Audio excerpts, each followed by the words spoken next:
Ladies and gentlemen, I present to you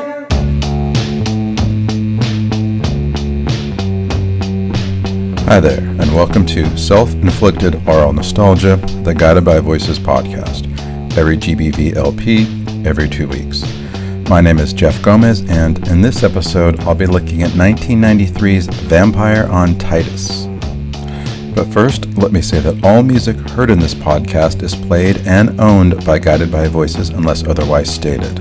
Also, any reviews or materials cited are owned by their respective creators. Special thanks goes out to Jeff Warren's Guided by Voices database, which you can find at gbvdb.com, and of course, all opinions stated are my own.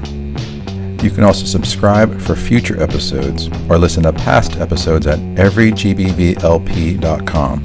And finally, if you'd like to drop me a line, you can do so by sending an email to jeff@everygbvlp.com. Now let's get to the show.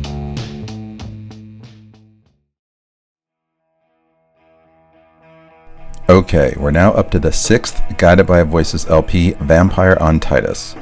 This is a historic record in the history of GBV because it's the first record to be released by a real label and not just something made up by the guys. This meant for the first time getting real distribution. Their records were actually in stores all across the country. It also meant getting reviews, not to mention playing shows. It meant that after a decade of mere fantasy, Guided by Voices was becoming a real band. What led to this was their previous record, Propeller. Whereas in the past, each new LP saw the band starting pretty much from scratch, Propeller, thanks to manager for life Pete Jameson, actually managed to break out of the band's orbit. People outside Ohio were finally hearing the guys, and they liked what they heard. This included fans like Sonic Youth's Thurston Moore and Mark Ibald from Pavement. Ron House from Thomas and Jefferson's Slave Apartments was also a fan, and he told Bob to send a copy to Robert Griffin, who ran a small label called Scat. Griffin loved Propeller, to the point where he was listening to it at full volume at least once a day. His first instinct was just to help Bob sell some of the older GBV records, but, as he later said, the more I listened to Propeller, I was like, shit, let's do some records. The only problem was that Bob had broken up what was left of the band. Guided by Voices no longer existed. Propeller was meant to be the last GBV record, and for a while, it was. So when Griffin called Bob to offer to put something out, Bob relayed the news, telling Griffin there was no band. And while that was technically true, there was more to it than that. GBV had never been a coherent band. There'd never been formal practices, no shows, and no real shared vision. GBV was Bob. So why hesitate when Griffin offered to release something? Because Pollard had made a vow. His family had been hassling him for years to give up the band and quit pissing his money away. They wanted him to concentrate more on his teaching and his family, and he finally listened. GBV was over. So Bob was less a man without a band than he was a man who'd made a promise. He was like someone on a diet who gets offered a piece of cheesecake. They'd love to tear into it, but they know they really shouldn't. That's what Bob was wrestling with when Griffin called. And of course, we know which way he went. Wait, he told Griffin, I think I can put something together. And seriously, says Griffin, it could not have been more than, at the most, 7 days later, I got the tape for the Grand Hour EP. Less of a phoenix rising again, or even Lazarus back from the dead. It was more like GBV was roused from a light nap. Bob was back, not that he had been gone for long. Scat Records at the time was based in Cleveland. It later moved to St. Louis, where it's located to this day. Label founder Robert Griffin was also the guitarist and vocalist in the band Prison Shake. Prison Shake formed in 1986 by Griffin and Scott Pickering, both of them vets of the hardcore scene. In '93, when he began working with Pollard, Griffin was about 10 years younger than Bob at 27. He had modest ambitions for the label, saying, I don't expect everything to make money. I don't expect everything to break even. The fact that he was also in a band and just wanted to follow his artistic instincts rather than make a lot of money made him a perfect patron for Pollard. Signing to Scat was a big deal for Bob. After all those years of not being taken seriously, having someone believe in his vision meant the world to him. It wasn't quite as momentous to his family, but it was taken as good news. His wife's response was, "At least you don't have to pay for it anymore," which Jim Greer calls in Hunting Accidents a reasonable response. The material that Bob put together for the first legitimate GBV release, the Grand Hour EP, spanned 6 songs. Similar to Propeller, it consisted of songs recorded at home and its 16-track studio encore. Its most well-known song is also the most polished of the half dozen, Shocker in Gloomtown. Were you there? Were you kicking? I lied in aisle 12. Giving up a century. Clocking in at 1 minute and 25 seconds, it's pretty much a perfect slice of indie rock. It was covered by the Breeders the following year. They even made a video for it, which featured a cameo by GBV. Pollard and Kim Deal, both being indie rockers from Ohio, struck up a friendship around this time, though it wouldn't last long. I'll talk more about that when we get to GBV's 9th record, Under the Bushes, Under the Stars. Bob's said that the song is about the years we played in obscurity, the birth of Guided by Voices.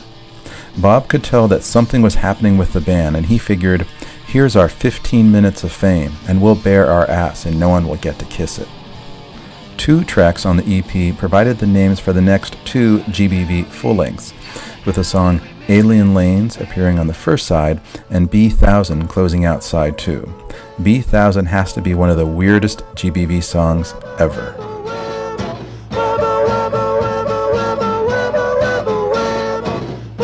The EP's a glorious mess, a ragged, unpolished gem.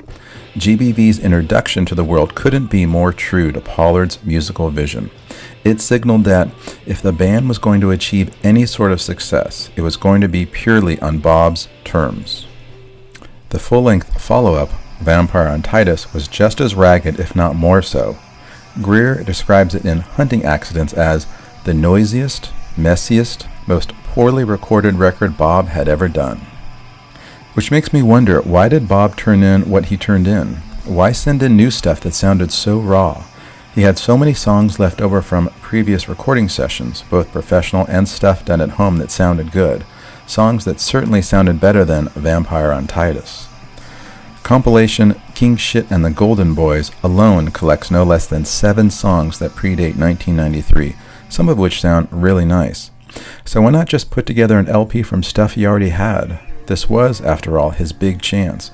He was finally signed, so why wouldn't he increase his odds by putting on the LP songs that, sounded decent? But rather than a willful act of self-destruction, I think the fact that Vampire on Titus was so ragged and lo-fi shows that Bob really believed in himself and his vision. The easiest thing to do would have been to play it easy and send to Griffin a collection of some of his more polished songs. Instead, Bob said fuck it and put together the record he wanted to make. And huge kudos go out to Robert Griffin for putting out what Pollard delivered, because, as he says, at the time that Bob sent me the tape, my first listen to it, especially stuff like Marchers in Orange, I was like, man, what the fuck is this? Griffin eventually had an epiphany, saying later, there was a moment where it clicked and I was like, well, fuck yeah, this is a great album. For most people who had the patience to stick with the record, they had a similar experience. And since this is pretty much the most raw of GBV's lo-fi records, let's take a second to talk about lo-fi as a sound and as a movement. The phrase lo-fi invariably comes up in every review or mention of GBV. If you know only 1 or 2 things about the band, the first is that they drink a lot, and the second is that they're lo-fi. And if you know a third thing, it's that they've released a shit ton of records. And when GBV broke through in the early 90s, they were lumped into the lo-fi movement, along with bands like Pavement, Sebado, and the Grifters. To me, that really doesn't make sense. Pavement's first couple of singles were abrasive, sure, but does that mean they're lo-fi? Big Black's abrasive, but they're not lo-fi. And those first couple of Pavement singles were recorded in the same 16-track studio where they recorded their debut record. In fact, Slanted and Enchanted sounds like Dark Side of the Moon compared with Vampire on Titus. So how can you call Pavement lo-fi? And by the time Pavement got to their 5th record, they were being produced by Radiohead collaborator Nigel Godrich. GBV's 5th record was recorded in a basement, the same as their 6th, 7th, and 8th records. And yeah, early records by Sebadoh and the Grifters were lo-fi, but by the mid-90s, both of those bands had cleaned up their sound. They were recording in studios and not at home or on 4-track. Either band could still be noisy or loose or ragged, but that's not lo-fi, that's just the way they played. GBV chose to be lo-fi. It was an aesthetic decision. It wasn't just about finances or circumstances, although those certainly played a part. It was more about how Bob wanted to present himself in his music. Raw, unfinished, rough around the edges. It's how he saw the world. As Bob said, it was with the 4-track that we came closest to getting the sound that we had in our heads. Pitchfork, writing about Propeller, said that GBV's lo-fi sound is essential. It preserved the illusion of connection between performer and listeners. Of all the groups initially tagged as lo-fi, GBV stuck with it the longest. And not out of some dogmatic ideology. The mid and hi-fi records they made, and to some extent continue to make, bear that out. They stuck with the sound for the same reason they chose it in the first place, because it's in their DNA, it's who they are.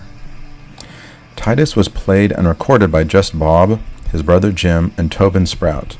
Bob played guitar and drums, Toby played guitar and bass, and Jim's credited on the sleeve with guitar and amp noise. I guess Kevin and Mitch were still off playing with Fathom Theory, but I don't know why Greg Demos, Jim Toohey, or Don Thrasher wasn't involved.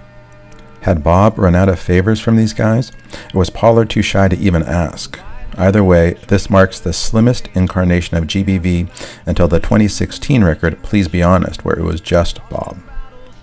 The songs were recorded at Steve Wilbur's 8-track studio, as well as at Toby's house on 4-track.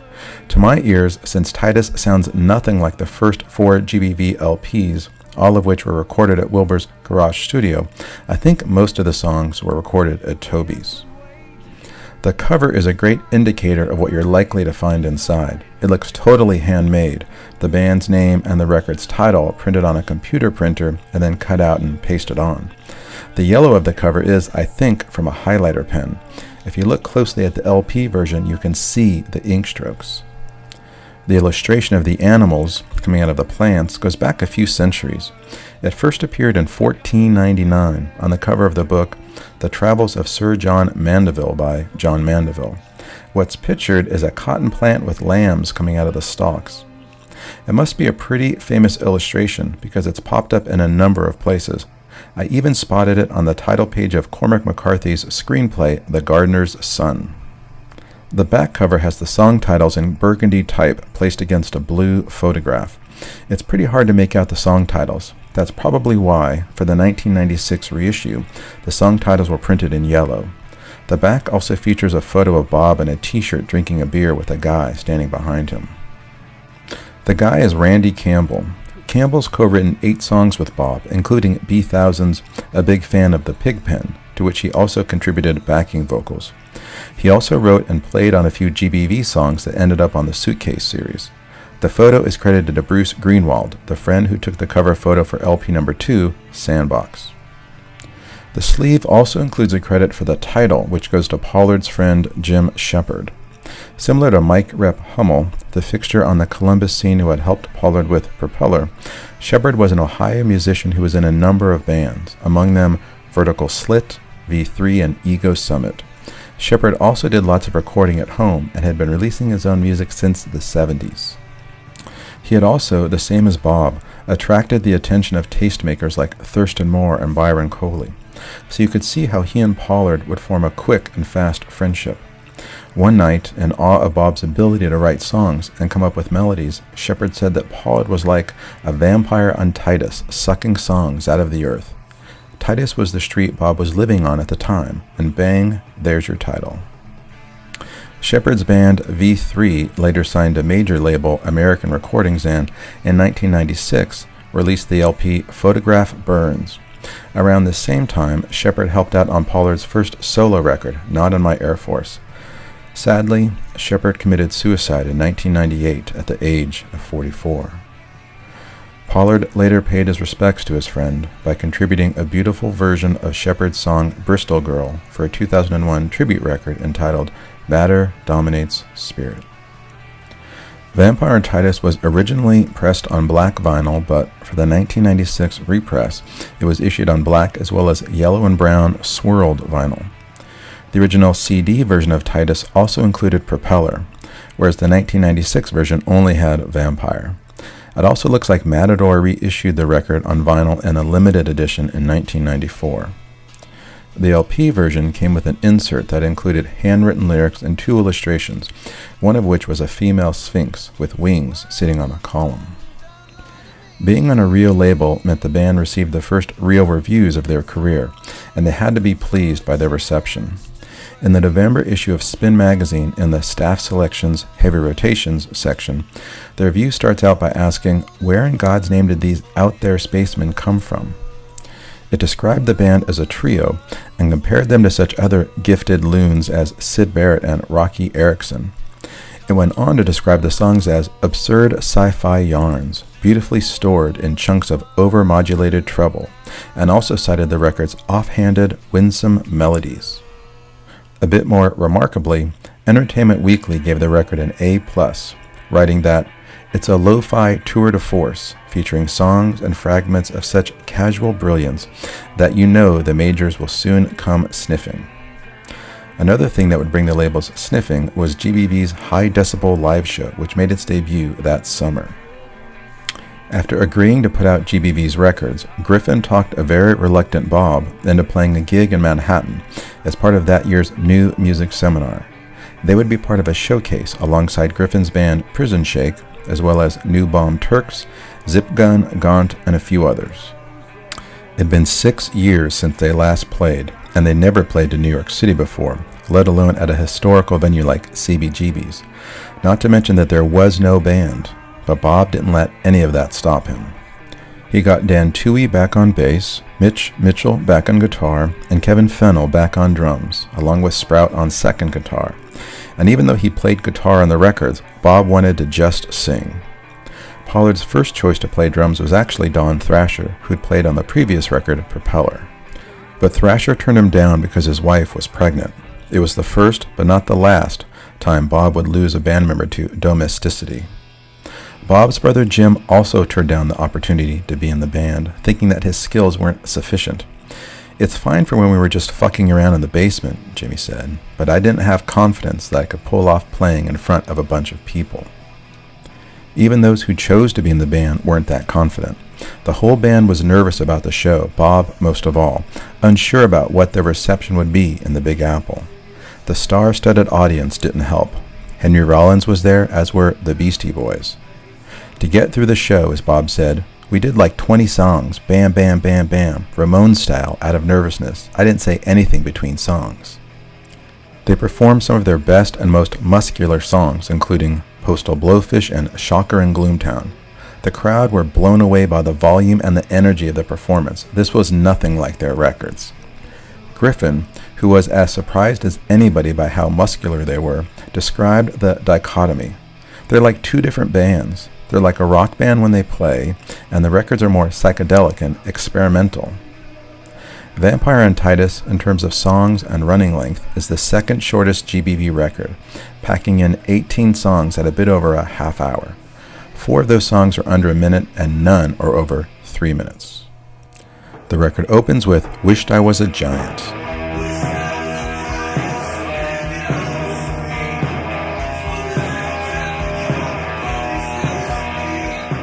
Same as Vampire's DIY cover, this song is the perfect calling card for the 17 songs that follow. The drumming, probably by Bob, is rudimentary at best, but the guitar sounds good. And yeah, the lyrics are hard to hear, but so what? I've listened to plenty of bands where I never know what they're saying. The point is that it all sounds good together. Even when Bob's just wailing and screaming at the end and the guitars seesawing back and forth, it works. I like it. It's not Steely Dan, but who cares? The second song is number 2 in the Model Home series. My automated spouse has a bug in her blouse, invading my private space. This is a really bare song with some interesting lyrics. It has some sort of Oedipal sci-fi thing going on, as if Philip K. Dick had written the Doors song The End. Pollard writes about an all-seeing automated wife and his favorite cyber son, finding his gun, and now that he has, the fun begins. It's a chilling and effective song. Next is Expecting Brainchild, which has a fun spoken word intro. Bob, would you and Living Praise Choir lead us in To God Be the Glory?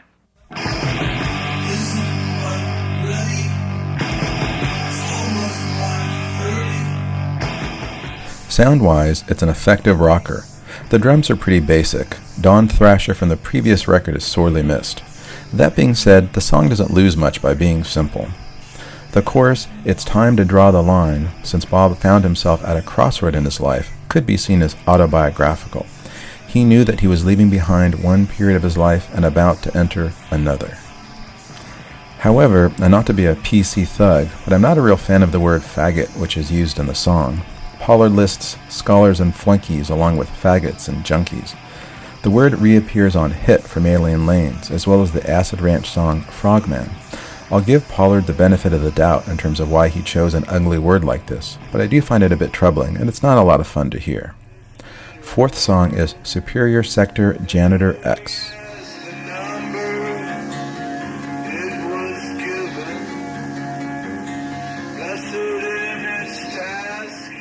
It's a super short song at just 37 seconds.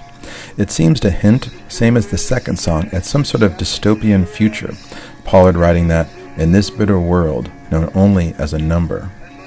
The narrator, who transforms himself into Superior Sector Janitor X, might be some sort of drone or slave, like the workers who toil underground in Fritz Lang's Metropolis. And yet, even though his coats are blue, his visions are white. Like Owen Smith in 1984, the narrator sees himself as a free man because he still has the power to imagine, except that it may be too late since he doubts himself, asking for a confirmation about what he sees, asking, "Aren't they?" But an answer doesn't arrive, and the song is soon over. Next is Donkey School. Completely still. It's not the things you said. It's not the things you did.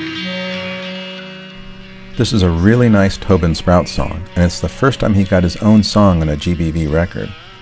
I've always found that his subject matter and his voice are the perfect companion to Bob's material. His presence would prove to be a welcome addition to GBV, and his contributions to records like B-1000 and Under the Bushes, Under the Stars go a long way towards making those LPs the classics that they are. This is also the song that Strokes guitarist and GBV superfan Albert Hammond Jr. mentions as being the point at which he first encountered and first fell in love with the band. It happened when he was a young kid, barely a teenager. He was at the house of a friend of his who was a few years older. He was playing Vampire on Titus, Hammond later said. There was this one night at his house where we played Donkey School 100 times in a row. The Strokes would later open up for the band, invite GBV to be in one of their videos, and Hammond Jr. covered Postal Blowfish in concert. Next up is Dusted.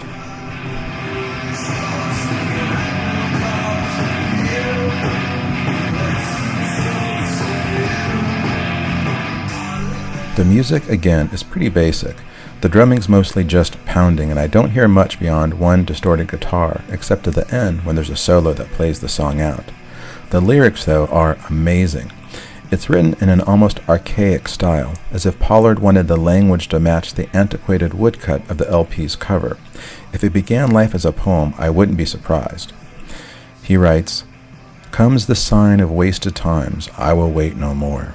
Ever trudging through the aimless forests we explore, in our boots and money chains, misfitting cloaks we can't contain, hidden hates of urgency, declaring our emergency." He goes on to write about fear and ignorance, truth in the windows of our youth. It's as if Bob was wondering, now that his dreams were coming true, whether or not the reality would match the fantasy and whether or not it'd all be worth it. Pollard writing, "And the larger though we grew in size, not a thing was gained." A different version of this song appears on the 1994 EP Fast Japanese Spin Cycle. The next song is Marchers of Orange. The white lines are tracers for the facers of the aftermath, positioned in the situation, lost in battles of love. Jim Pollard gets a co-writing credit on this, so maybe that's him playing whatever that is in the background. Accordion, bagpipes, melodica. The lyrics are very impressionistic, not quite Pollard at his most surreal, but they're more a collection of impressions and images than a narrative or a story. And even though this song would also be re-recorded for the Fast Japanese Spin Cycle EP in a full band version, I prefer the one that's on Titus. It just has a nice gonzo feel to it. Also, GBV is such a guitar-heavy band that I appreciate moments like this where they mix it up with different instrumentation. Next up is Sought.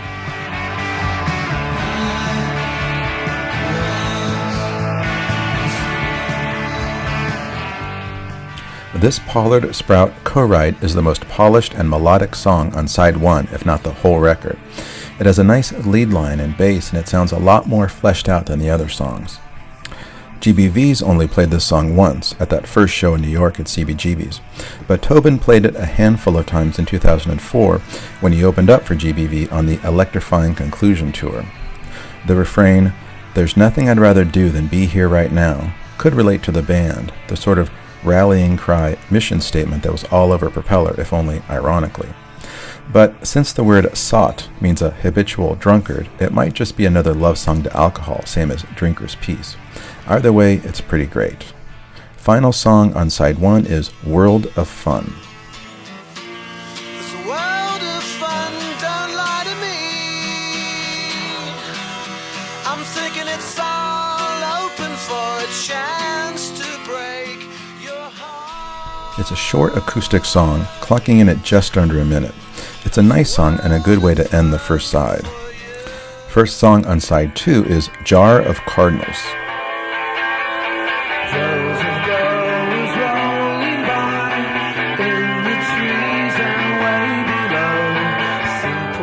This song is super melodic, the vocal melody going up and down. From the lyrics, I can't tell if it's about a bird or from a bird's point of view or what, but it seems like a sweet song. This song was brought back for the first reunion tour in 2010. In fact, there's a fun video on YouTube of Bob showing the band how to play it for the tour. The next song is Unstable Journey.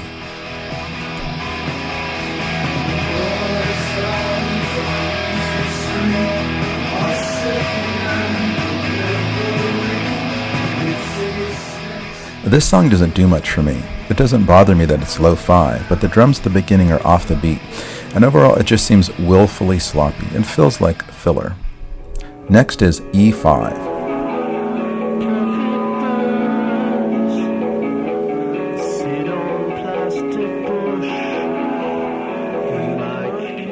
This is another pretty sloppy song. All 3 guys get a co-write on this, so maybe that's Jim playing guitar and Bob and Tobin made up words on the spot. That's what it sounds like anyway. Thankfully, it's short at 1.5 minutes. Next up is Cool Off Kid Kilowatt.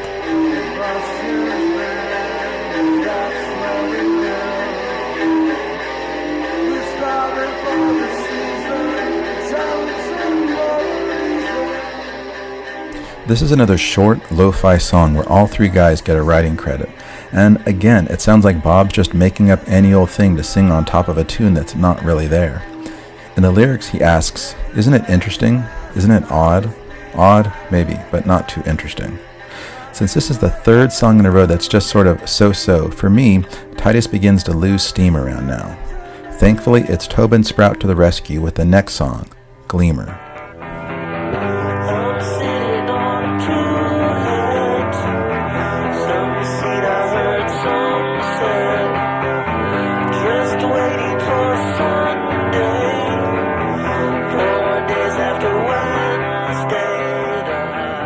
Again, his voice just sounds so good and is so welcome on this and the next couple of records. He's the perfect complement to Bob, and as much as I love the post-Toby GBV records, I do think they suffer from not having Sprout as a counterpoint to Pollard. In fact, this is why I love the 2017 double LP, August by Cake. The variation you get by having the other guys in the band sing their songs is really cool and welcome. GBV has played this live a lot, and Tobin continues to play this song in his solo concerts. The next song is Wandering Boy Poet. Dream on, child of change. Throw your javelin through the sun. Pierce the heart of everyone, though we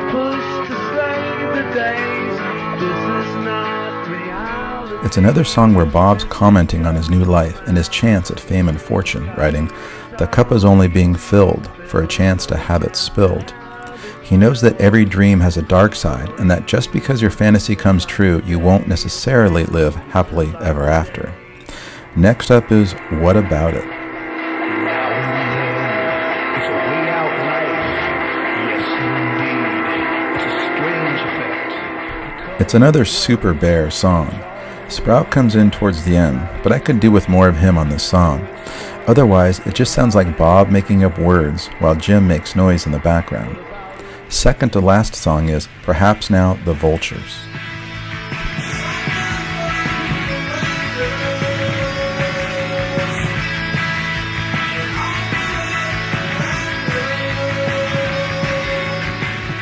It's another pretty raw song.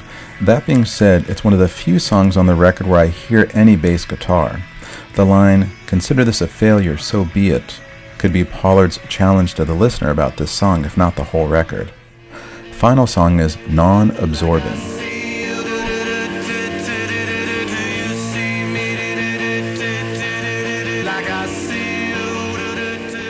Same as the last couple of GBV LPs, Vampire and Titus goes out on a total high note. This is a really fun song.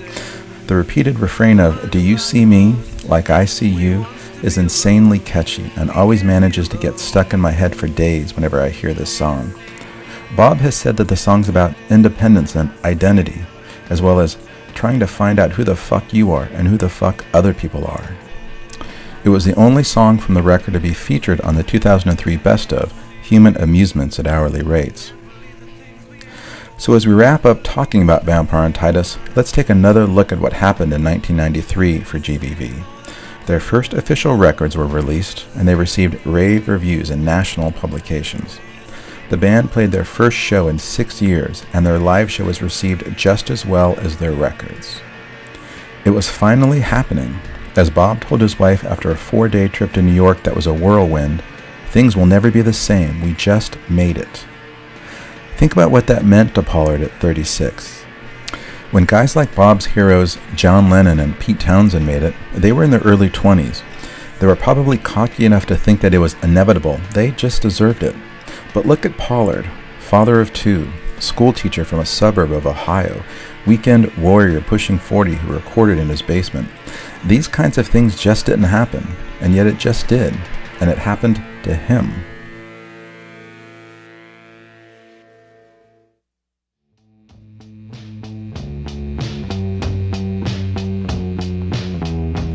Okay, that's it for Vampire on Titus. In the next episode, I'll be looking at LP number 7, the 1994 masterpiece B1000. Tobin Sprout called it GBV's last innocent record, and in 2 weeks, we'll find out why. Until then, subscribe to the show, leave a review, and God bless the Monument Club. Diss on the sexless, the new drunk drivers have hoisted